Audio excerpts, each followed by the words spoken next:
Like clockwork, anytime we have a presidential election, people complain about how the president is elected. Obviously, we use the Electoral College, but a lot of people have asked, is there a better way? I was asked specifically about ranked choice voting. Now, with everything, there's going to be pros and cons. The positive to ranked choice voting is it gets rid of the spoiler effect for third parties. As someone who hates the two-party system, it's nice in that regard. Let me show you how it works. Instead of just voting for one candidate on election day, you would actually rank your choices. So you would say, this one's my first choice, this one's second, this one's third. Then a series of rounds happens because one of the candidates needs to get to 50%. If one gets to 50% right away, then you're done. It's that candidate they want. If not, what happens is they will eliminate the last place candidate, and whoever they voted for their second choice will then be tallied with the rest. So then it'll go to a second round and possibly a third round to get over 50%.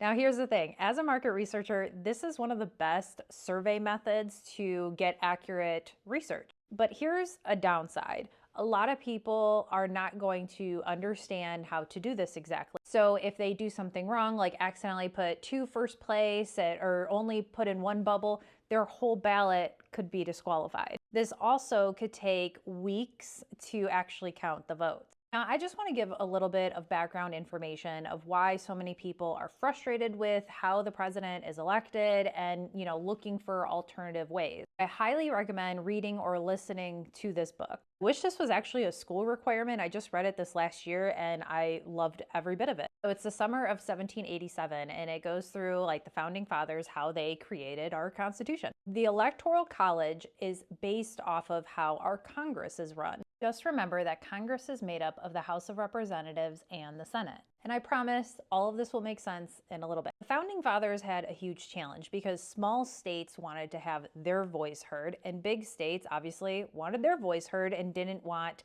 there to be less of a voice because they have more citizens, right? How Congress is set up is one of the greatest creations ever, honestly, because the Senate is made up of 100 senators, so 2 from each state. And remember, when a bill gets passed, it has to pass through the Senate, the House of Representatives, and be signed by the president for a check and balance. So on one hand, you have an equal say in the Senate. On the other hand, in the House of Representatives, that one is based off of population in your state. So in order for a bill to pass, every state gets an equal say, and then all people get an equal say. In this book, they say at the end that the founding fathers definitely agree that the decision on how to elect the president was rushed. They all wanted to get home after a long, hot summer, and that was the last decision that they really dragged on, so they just had to make a decision. And that's when they created the Electoral College. Now, even though it was a rushed decision, it doesn't seem like anyone has been able to create a better system. Founding fathers established the Electoral College in the Constitution, in part as a compromise between the election of the president by a vote in Congress and election of the president by a popular vote of qualified citizens. Because the founding fathers actually warned against having the people vote for president. They said that the people are ill-informed and easily persuaded. So they didn't want just a popular vote. Now, the Electoral College, Electoral Points, every state gets the same number of points as represented in Congress. So again, we have the Senate. You get 2 senators per state. Then you have the House of Representatives, whatever number your state has.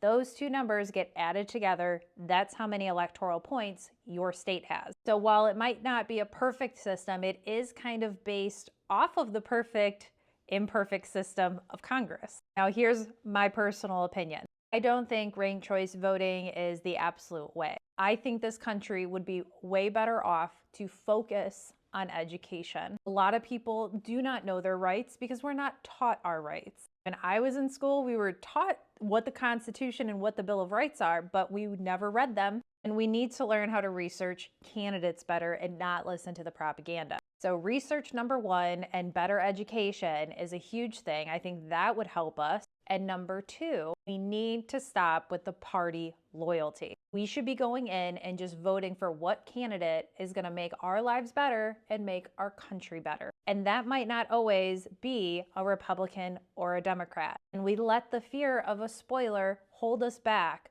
from candidates that could truly make this country great. But as always, let me know your thoughts and make sure you're following me for more.